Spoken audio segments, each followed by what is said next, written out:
Assalamualaikum warahmatullahi wabarakatuh. Selamat pagi, salam sejahtera bagi kita semua dimanapun sahabat SPM berada. Kembali lagi bersama gua Fajar Sidik di acara yang paling kece tentunya di Seni Pasar Modal Channel edisi 18 November 2021.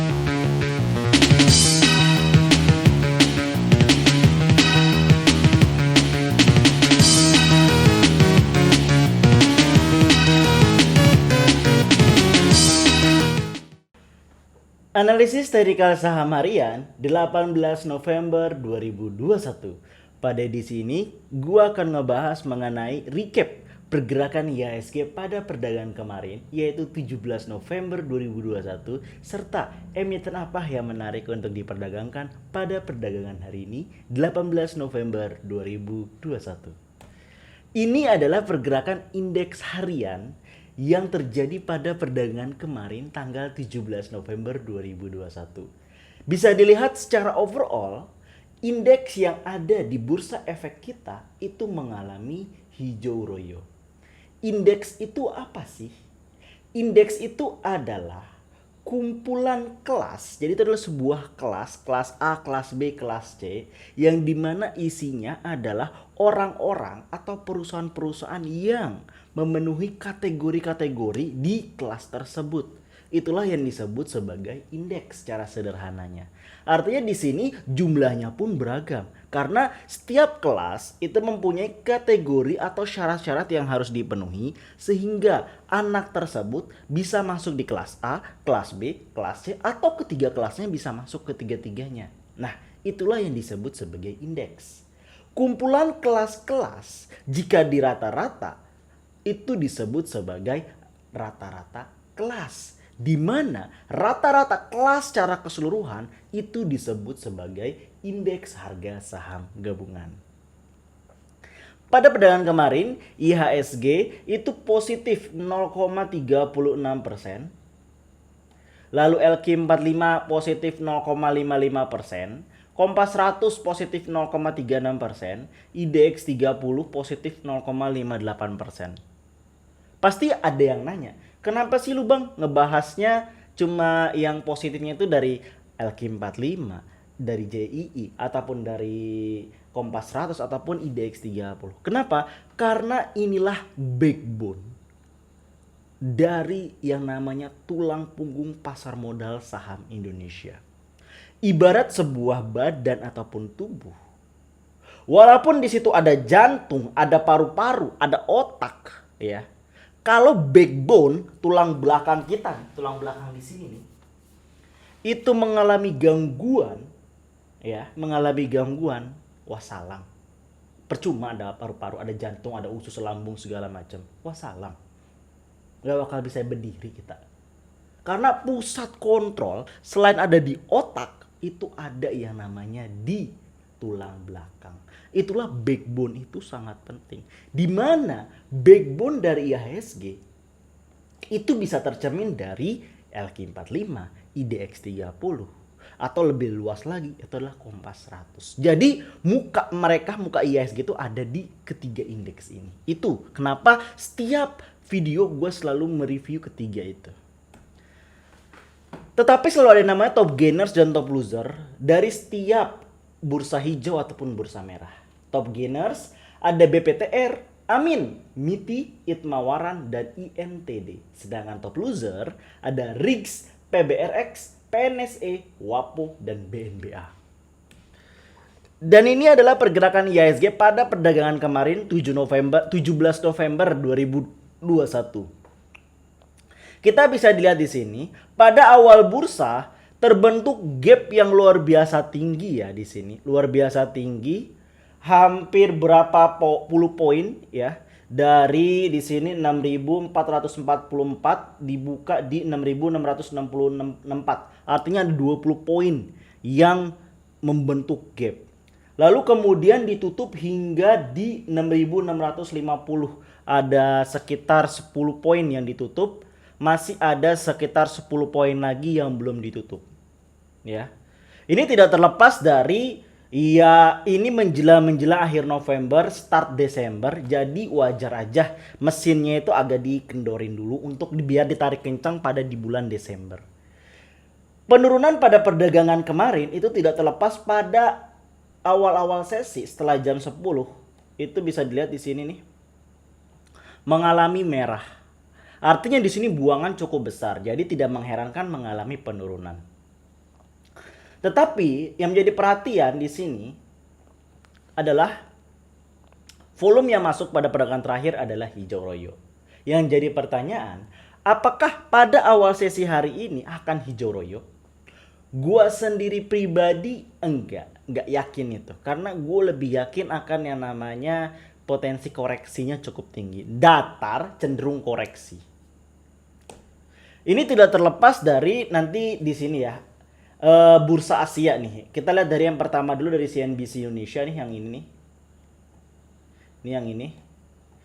CNBC Indonesia kena tekanan jual, bursa Asia mayoritas ditutup merah. Berita dari CNBC Indonesia. Mayoritas bursa Asia berakhir terkoreksi pada perdagangan Rabu 17 November 2021. Karena investor cenderung merespon negatif dari data ekspor Jepang yang kembali melambat pada Oktober lalu. Indeks Nikkei Jepang ditutup melemah 0,4% ke level 29688.33. Itu salah satu bentuk tekanan untuk pada awal sesi nanti ya, di jam 9. Tetapi ia bisa menjadi harapan, jadi sebenarnya lebih ke 50-50 ya. Walaupun bursa Asia itu biasa sendiri nggak berkorelatif langsung dengan IHSG. Yang berkorelatif langsung dengan IHSG itu adalah Dow Jones dan Nasdaq. Selain itu ia bisa berkorelasi positif ataupun berkorelasi negatif. Jadi bisa dibilang 50-50. Tapi potensi turun itu cukup tinggi. Lalu berita kedua ini bisa dilihat dari sini, kompas.com ya. Ini kompas.com. Inflasi rendah, Bank Indonesia diprediksi tahan suku bunga acuan.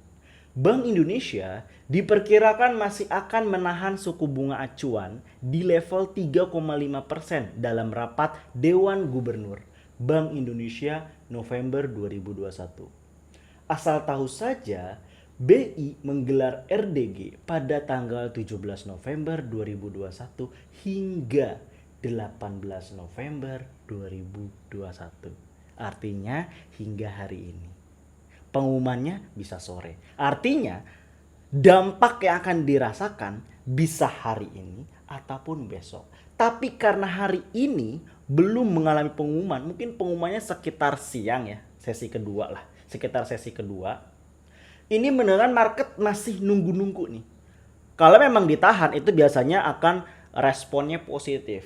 Tapi gua risky kalau misalkan hari ini, hari Kamis, itu akan terjadi gitu. Akan naik gap yang cukup tinggi. Gua lebih meyakinkan bahwa akan terjadi koreksi dan walaupun terbentuk gap tipis yang terbentuk. Tapi cenderung koreksi menutup menuju 6.400 tadi. Kalau dibilang prosentase mungkin naiknya itu sekitar hanya 30%, 70%-nya itu adalah akan mengalami penurunan, khususnya di awal-awal sesi juga. Lanjut berita selanjutnya, kita balik ke ini. Bank BJB raih Platinum Rank Asia Sustainability Reporting Rating. Berita dari CNBC Indonesia. PT Bank Pembangunan Daerah Jawa Barat dan Banten, BJBR, atau Bank BJB, meraih predikat Platinum Rank dan Commendation for 4 consecutive year participation in ASRAT dalam ajang Asia Sustainability Reporting Rating 2021. Penghargaan ini diberikan dalam gelaran awarding ceremony Asia Sustainability Reporting Rating ASRAT 2021 yang diselenggarakan di Hotel Raffles Jakarta pada hari ini. Selamat bagi Bank BJR, khususnya para penikmat ataupun para investor Bank BJBR, karena inilah saatnya untuk take profit, karena awal-awal sesi nanti Bank BJR akan melompat terlebih dahulu. Walaupun setelah itu akan mengalami penurunan. Tapi pada awal sesi bisa dimanfaatkan oleh seorang scalper untuk meraih take profit sebanyak-banyaknya. Ataupun bagi swing trader yang sudah masuk Bank BJR sangat lama, inilah momentum untuk ngejual. Berita selanjutnya, berita keempat nih di sini. Berita dari CNBC kembali, Dewa konversi utang 300 miliar dari high rank jadi saham. Perusahaan jasa kontraktor pertambangan milik Grup Bakri, wah sekali lagi ini Grup Bakri, salah satu mama gajah.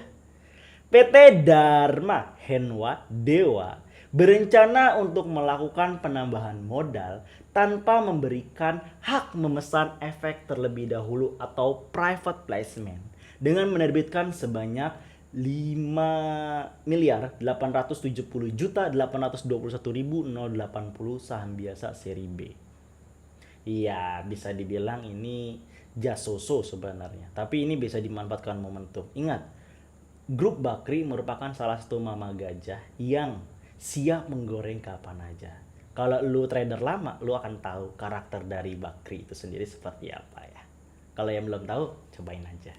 Next, berita terakhir, saham properti bergelora, tanda ekonomi RI mulai pulih.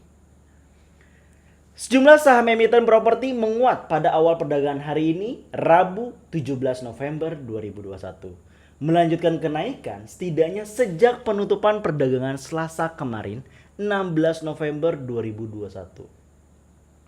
Menurut data Bursa Efek Indonesia (BEI), pukul 9.47 indeks sektor properti berhasil. Kita lihat ya. Indeks properti infra negatif, padahal di sini negatif ya. Infra minus 0,01% di sininya, oh nggak ada di sini ya infra properti. Kodenya indeks properti nggak ada. But ini selamat, dan apakah akan melanjutkan? Biasanya nggak hanya berlaku 1 hari, bisa berlaku 2 hari. Jadi ini masih potensi untuk saham-saham properti untuk hijau atau naik daun gitu. Next, dan inilah yang ditunggu-tunggu oleh kalian semua, yaitu adalah list emiten yang ditradingkan pada perdagangan hari ini. Yang pertama adalah BJBR. Sebelum itu, di sini gue pakai 2 indikator. Yaitu adalah pertama adalah Fibonacci retracement dan yang kedua adalah Stochastic RSI. Sekilas mengenai Fibonacci retracement, itu adalah indikator yang bersifat berasal dari alam. Karena angka-angkanya itu adalah angka-angka angka-angka cantik, dimana kalau misalkan dibagi akan menghasilkan angka itu sendiri gitu. Dimana cara bacanya pun mudah. Ia bisa digambarkan bahwa garis-garis Fibo itu menggambarkan daerah support dan resistennya. Jadi lu bisa menargetkan atau membuat trading plan berdasarkan Fibonacci itu sendiri karena membentuk sebuah garis gitu. Di mana prinsip yang digunakan dalam penarikan Fibonacci retracement adalah yang namanya high low dan namanya low high. Maksudnya lihat di sini, inilah penarikannya, kanan kirinya adalah rendah, swing low, lalu swing high. Ini paling tinggi, jadi ditarik, dan inilah menyebabkan terbentuknya garis Fibonacci. Mungkin ntar di next video akan gue jelasin mengenai Fibonacci itu sendiri lebih mendalam. Tapi ini sederhananya bahwa jika sudah mencapai yang paling tinggi, ini adalah level resisten. Lihat ini level resisten, gagal ditembus, dia akan mengalami penurunan terlebih dahulu. Setelah penurunan dia akan naik lagi mencoba level resisten hingga beberapa kali sebelum akhirnya breakdown. Itu sederhananya. Dan di sini memang ada angka-angkanya. Di sini ada angka-angkanya. Angka-angka inilah yang menggambarkan potensi. Ya, potensi dia akan dibawa naik atau dibawa turun. Dengan dia mentok di sini di angka 0%, artinya kemungkinan itu akan terjadi penurunan pada awal sesi. Itu terlebih dahulu. Ini tidak terlepas dari Stochastic RSI, di mana Stochastic RSI adalah indikator untuk melihat namanya psychology market atau sentimen market. Kalau dia berada di utara nih, utara dari arsir, ini kan arsir, ini arsir. Dia ada di utara, artinya itu sentimen positif. Tapi kalau ada selatan, itu sentimen negatif. Sentimen positif artinya banyak yang buy. Kalau sentimen negatif banyak yang sell.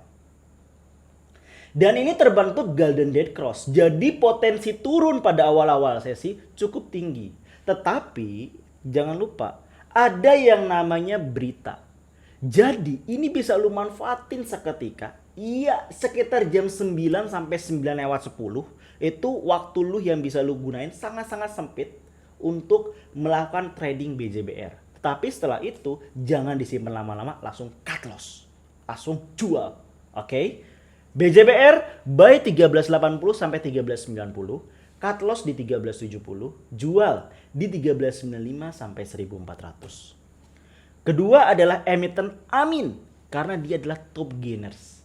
Lihat ini berbeda case-nya. Amin berada di luar garis Fibonacci. Tetapi suatu yang melampaui garis Fibonacci, dia akan kembali lagi ke dasar. Jadi akan balik lagi ke sini. Ini tergambar dari udah berada di titik psychologist di utara, berarti sebentar lagi akan mengalami golden day cross dan akan terjadi pembalikan arah. Jadi lu bisa manfaatin di awal-awal sesi untuk masuk di Amin. Maksimal di 90 sampai 9 lewat 10 atau 915 itu udah harus nggak punya lagi nih emiten.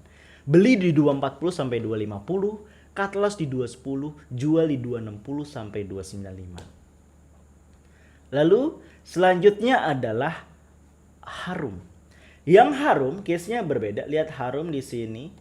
Ini namanya adalah golden cross, titik persilangan akan terjadinya sentimen positif. Jadi awal-awal sesi akan Harum akan hijau. Dan dia berada di sini. Jadi dia akan mencoba level di sini nih di 8250. Jadi lu bisa manfaatin setidaknya sampai take profit di 8230. Lu bisa ambil buy di 8040 sampai 8070, cut loss di 7910, jual di 8165 sampai 8230. Dan terakhir adalah BNBA. Dia case-nya sama juga, di sini titik psychologist ya. Ini titik psychologist, jadi lu bisa manfaatin untuk take profit ataupun untuk masuk sebelum dia naik setidaknya sampai ke 3800 nih. Di angka ini lihat di 4000 ada di sini. Jadi lu bisa beli di 3390 sampai 3490, cut loss di 3240, jual di 3550 sampai 3800.